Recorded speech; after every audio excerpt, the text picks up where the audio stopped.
Oscar BEVIS, IFL TV, proudly sponsored by Everlast. Jack Bateson, you have just made me very tired watching that. You know what? It was a perfect test for me, at this stage of my career, and I'm just glad it's out the way now.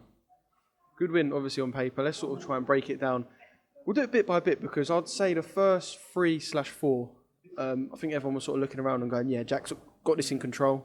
You're going to sort of cruise to victory, let's say. Did the first 4, did it feel like that? Did it feel like you was in control and it was quite easy? Yeah, it did. I probably got a bit complacent at times after that. But, it was perfect. I need to be strict with myself. And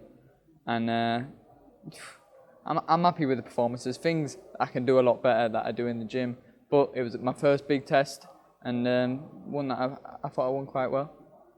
When I spoke to you off camera, you said, just before you said, it weren't even just complacency, you just felt like you weren't perhaps as strict with, you should have been more strict with yourself as well. You just sort of felt like you weren't doing much at times. But I suppose it feels like 20 seconds can feel like an hour in that ring for you, I suppose. Yeah, for real. Like, in there, especially with no crowds, like, you do feel like you're doing nothing and you can't hear a thing. You're like, I've got to work. But I didn't have to, I suppose, and I got a bollocking for it coming out. But, got a good 8 rounds at a good pace and looking forward to what's to come. Yeah, I was going to say the pace was electric. I suppose that was being driven by you as well. Look, Joe was giving it, put his nuts on the line as well, but you were sort of the one driving the pace. Yeah, for sure. That was the plan, go out there.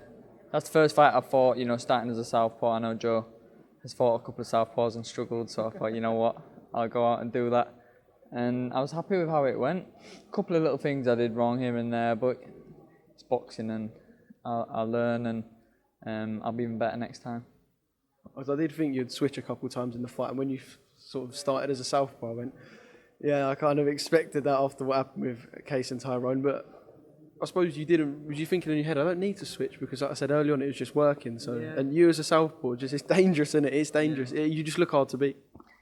Yeah, well, like you say, Kez and Tyrone, 2 southpaws beat him. So I was like, realistically, as a switcher, I've got to start as a southpaw. I was like, I've never started as a southpaw. But were you nervous in a way? Because obviously, like, you have your stance when you come out first thing when you hear the bell, and it's different to the other 12 fights. Yeah.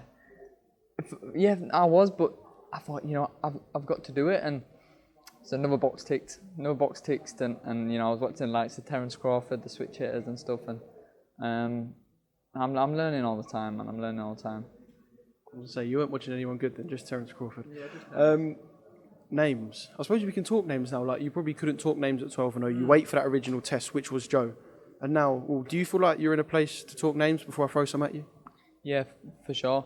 I mean, I couldn't before, like you said, because I'd never really fought anyone in top 10 or whatever. I fought Joe, a good fighter, and realistically, I was saying before, that sort of fight could have been for a title. I'm ready to be in them sort of fights now. I said I want to see you and Tommy Asomba. I know he's fighting Mark Leach in Eliminator, but you and Tommy Asomba's just like, it's one that gets the juices for, and that's a tasty fight. Obviously, Mark Leach as well. I suppose they'll go on to fight for the British, the winner. Perhaps you could take the loser, I don't know. You're going to have some time out, I suppose, but you got your eyes on those 2? Yeah, I mean, not necessarily my eyes on those 2, but I've got my eyes on straps now, and I'm 13-0. I'm confident in taking any fight. If my management, MTK, Tom Stalker call me and they offer me a fight, I will never say no. If they believe I can win, then I believe I can win. So it's exciting to see what's to come, but I'm ready for whatever does. What are we talking? Are we talking traditional journey, area, English, British, or do you feel like after a win like that, fighting for an area title is not the sort of thing you should be doing? Because that was a performance of someone who, to be honest, you look seasoned in there. To be honest, you look like a seasoned pro. I'm not even asked, Like, I just want something to put around my waist, Something to do a nightclub appearance with Leeds. For real, you know what I mean? Like, I'm seeing all these guys that I used to train with belts. When is my turn going to come? But it'll come. I'm 13-0. I've fought 3 8-rounders now. Just give me a 10, give me a belt, and it's on me to win it then. There's a couple of things for the mantelpiece, that's all we want. That's what I want. I just want something to put in front of the telly. So when people come round, I say, yeah, It was funny because when I spoke to Louis Edmondson in the week, he said to me, he was like, you take tests because you don't want to sit there and say to people, I'm a pro boxer, and I might be 10-0 and sitting there in a pub, I'm a pro boxer, who have you fought? No one. You want to say to people, this is what I've won and this is what I've achieved, in a sense. You know, if we're in this sport and we're in this sport to get to the top, we've got to take these sort of fights. Me and Joe didn't have to take that fight. Joe's a good friend of mine, I'm a good friend of Joe's. We both got offered the fight. Like, does Joe want it? And he said the same. He said, he was like, well, does Jack want it? We'll take it. And at the end of the day, it is just boxing. At the end of the day, we shake hands and we go our separate ways. But, you know, I'm thankful tonight that I came out on top.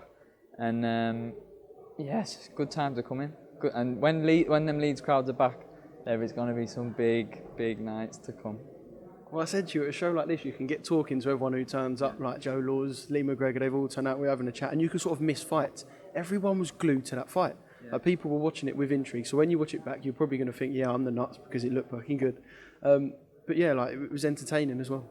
I hope so. And yeah, you know. So that's what I'm thinking, imagine the Leeds crowd with that. Oh, I won't be able to hear myself think. I won't even... You know what? I would have to be busy then because they would be screaming. But yeah, tonight I could hear a few people screaming. I could hear Lee McGregor especially cheering Joe on.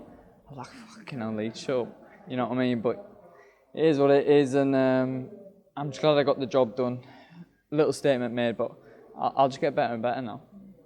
Just finally, do you feel like you want time out of the gym? Because I can imagine you know, you'd like to put your feet up for 2 weeks, but that was your first time in the ring for a while, so you've probably got the taste for it now. I know you got a little bit of a... Yeah. Bit around the eye, but you could go back in a couple of weeks, couldn't you? I'll be straight with you. Like, I find it hard to have even a week out the gym. I tell myself, you know, I'll have a week out. Monday morning I'm out running. I could fight next week. You know, no marks, nothing on my hands. As soon as Tom MCK get in touch, I'm ready to go. Get me a fight. I'm ready to go now. You know what I mean? I'm just excited for what's to come.